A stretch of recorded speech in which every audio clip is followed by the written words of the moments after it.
I created my OnlyFans account 3 months after my divorce was finalized. My ex-husband had left me for someone younger, and the settlement barely covered the legal fees. I was 38, working retail part-time, and staring at overdue bills I had no way to pay when a friend brought up OnlyFans as a joke one night. By the time I got home, I'd made an account. At first, it felt empowering to know that people out there still thought I was beautiful. They wanted to see me and paid just to talk to me. The validation filled the void the divorce had hollowed out, and the income meant I could keep my apartment and stop lying awake, doing math about which bills to pay first. Most of my subscribers seemed harmless, and soon enough I got good at responding without thinking too hard about who was on the other end of the screen. One of them was Watcher 67.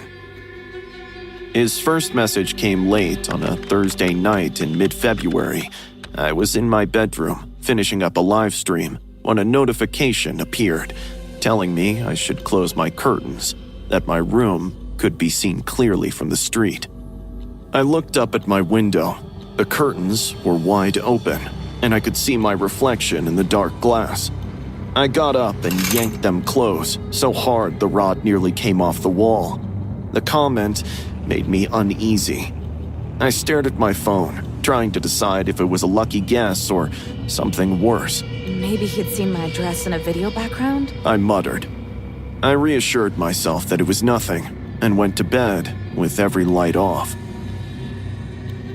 The sound of glass breaking downstairs jolted me awake. The digital clock on my bedside table read 2 a.m. I sat up in my bed, my heart already hammering before my brain fully processed what I'd heard. The house was dead silent. I waited, holding my breath, telling myself I'd imagined it. Maybe it was a stray cat or something. Then, I heard footsteps echoing through the silence. My breath hitched.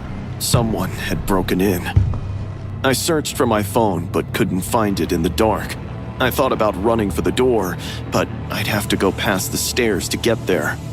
So, I did the only thing I could think of. I crawled into my closet, pulled the door shut, and crouched in the back corner behind my hanging clothes. The footsteps moved through the first floor. I could track them by the creaking floorboards. They were in my kitchen before they approached the stairs. Each step was slow and measured, like whoever it was had all the time in the world. I pressed my hand over my mouth to keep from making a sound. My bedroom door was open. I heard the footsteps cross the threshold and stop. They were in my room, maybe 5 feet away. Hiding won't save you, sweetheart. I could see light bleeding under the closet door from a flashlight or phone. 5 minutes passed. Then, he stopped outside the closet door. I squeezed my eyes shut, begging God to save me. The handle turned, and the door creaked open, inch by inch. I was crying without making a sound. Tears ran down my face, certain this was it. This was how I died, in my closet at 38 years old because I'd been too desperate and lonely to think clearly about what putting myself online might cost. Light flooded in. I peeped through my lashes and saw his shadow standing there, panting like he'd been running, even though I knew he hadn't. Please. My brain kept chanting. Suddenly, the man stopped. His breathing grew quiet. He took one step back, shook his head, and whispered, "No, not today." After that, I heard his footsteps retreat across my bedroom, into the hallway, and down the stairs. The back door opened, and then slammed shut. I stayed in that closet for another 20 minutes before I could make myself move. When I finally came out, I called 911. My hand shaking so badly I had to dial 3 times. The police found the broken window in my kitchen where he'd gotten in. They took my statement and searched the house, but, as expected, found nothing else. One officer asked if I had an ex-boyfriend who might want to scare me. I said no. I didn't mention the OnlyFans account because I couldn't bear the look I knew I'd get. I deleted my account that night, packed 2 suitcases, and left the apartment the next morning. I crashed on a friend's couch for about 3 weeks before moving 3 hours away to a town where nobody knew me. I got a job waiting tables where I could keep my back to the wall and see everyone who came in. It's been years. I've built a stable life that doesn't involve cameras, strangers, or anything that might make me visible to people I can't see. But sometimes, at night, I still wake up thinking about what he said. And I wonder if he left that night because something stopped him, or because he was just rehearsing for the day he'd finally decide to show up. Because a tiny part of me knows he's still out there, waiting for the right day to say, yes, today.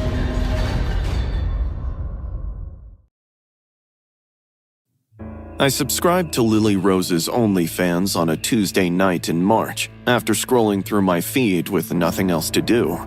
I was 34, lived alone, and worked as an accountant, where nobody talked about anything except spreadsheets.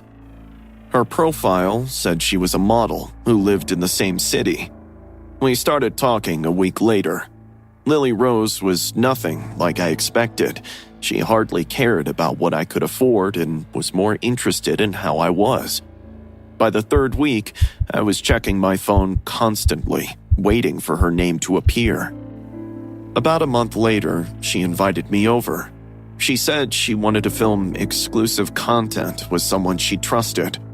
Her address was in a quiet suburb, and she told me she'd be waiting for me the following evening. Every rational part of my brain told me to turn her down. She might be nice, but I hardly knew her. Still, I was lonely, and Lily Rose had made me feel seen in a way nobody had in a long time. So, I went. The house was an ordinary single-story building with pale blue siding and a small porch adorned with potted plants. I rang the bell, and she answered almost immediately. Ethan! Oh my god, please come in. She giggled, tucking a stray strand behind her ear. I gave her an awkward smile, suddenly hyper-aware of how absolutely stunning she was. She had to be at least a decade younger than me. Inside, the living room was clean and sparsely furnished. We sat and talked for a while. All the while, my heart was doing somersaults in my chest. About 10 minutes later, she stood. This way. I swallowed hard and followed her down the hallway toward what I assumed was her bedroom. We were just a couple of feet from the closed door when loud footsteps echoed behind me. I turned to see an old woman standing in the kitchen doorway. She was lean and slightly stooped. Her wrinkled face resembled Lily Rose's if she were older, and her gray hair was pulled back in a tight bun. Ethan? That's Susan, my mom. Lily Rose muttered. All the softness and warmth from earlier had vanished. Help! Before I could finish, a cloth came over my face from behind. It was damp and reeked of a harsh chemical that burned my throat. I tried to pull away, but their grip was stronger than it should have been. My vision blurred. The last thing I saw was a blank-faced Lily Rose standing in the hallway, watching me collapse. I woke up, tied to a chair, under lights so bright they made my eyes water. My head felt like it had been split open. I looked around and realized we were in an unfinished basement, with cameras on tripods positioned around me. Susan stood in front of me, studying me as if I were a piece of furniture. Lily Rose was behind one of the cameras. The women chatted about numbers and other things as they adjusted the angles. He's up! He's up! Lily Rose giggled. Susan glanced over, and her grin made me sick. I opened my mouth to scream, but only a whimper came out. Relax, love. We'll keep it as quick as possible. Unfortunately for you, they pay more when it drags out and looks real. She said, pulling out a small blade and pressing it lightly against my forearm. Cry for the camera. She giggled, drawing the blade across my skin. Blood welled up and ran down my elbow. I screamed and tried to pull away. The chair tipped backward, and I hit the concrete floor hard enough to see stars. Susan sighed, as if I'd inconvenienced her, and nodded at Lily Rose, who put the camera down and came over. They hauled me in the chair upright. Don't do that. Susan hissed, backhanding me across the face so hard my ears rang. Ethan, we need you conscious. They filmed the torture for what felt like hours, using tools I'd never seen before. The mother cut me in small places on my arms, shoulders, and collarbone. It wasn't life-threatening, but enough to make me bleed and beg. All the while, Lily Rose kept filming it all. At some point, I stopped screaming and just sat there, numb, certain that death was only a couple of hours away. Just when I had given up all hope, loud banging started from somewhere upstairs. I could hear shouting and movements. Seconds later, the basement door burst open, and officers flooded the stairs with their guns drawn, shouting commands. The mother lunged for the nearest camera, but an officer grabbed her and forced her to the ground. Lily Rose just stood there frozen, still holding the camera. Someone cut the zip ties around my wrists and ankles, and an EMT wrapped something around my arm. I couldn't process what was happening. One of the officers was talking to me, but I couldn't hear him over the ringing in my ears. Later, at the hospital, a detective told me one of their neighbors reported the ladies after noticing men going into that house, but never coming out. They'd been watching for 2 weeks before they got a warrant. The search turned up more cameras, hard drives full of content I was told I didn't want to see, and a section of disturbed concrete in the basement floor. When they dug it up, they found human remains. Bodies were buried beneath right where I'd been sitting. Susan and Lily Rose were arrested. The trial lasted 6 months. I testified twice and had to watch parts of the footage. The mother got life without parole, while Lily Rose got 25 years. The prosecutor argued she'd been coerced by her mother since she was 16, but I couldn't feel sorry for her. I'm 36 now. The scars have faded, but I can still see them. I moved to a different city, started therapy 3 times a week, and deleted every social media account. Yet nothing helps me from living the horror all over in my head again and again. Each time, my imagination makes it worse. I started my OnlyFans account in April after my landlord posted an eviction notice. I was 26, working 2 part-time jobs that barely covered groceries, and drowning in medical bills from a car accident my insurance refused to cover. The account felt like a last resort. At first, the requests were normal. People wanted custom videos, voice messages, and harmless dares, and would tip 50, maybe $100 if I went along with it. One night, a new username, @PatronSaint, lit up my notification. The dude had tipped me $2,000 and hadn't even bothered with a hello. I stared at the notification for 10 minutes, trying to figure if it was some prank before I reached out to ask what he wanted me to do. He replied the next day, saying he'd tell me what he wanted, only after I'd successfully proven that I was devoted to my followers and serious about my work. I asked him what would show him I was devoted and serious. He dared me to stay awake for 36 hours and live stream it. He offered to pay me another $2,000 if I did it. I Googled if it was possible and accepted the challenge. I drank energy drinks until my hands shook and talked to the camera while my eyes burned. When it was over, he praised my nerve and sent another $1,000 as a bonus. He asked if I'd be up for another dare, He really loved how courageous I was and promised to pay me $5,000 to stand barefoot outside all night.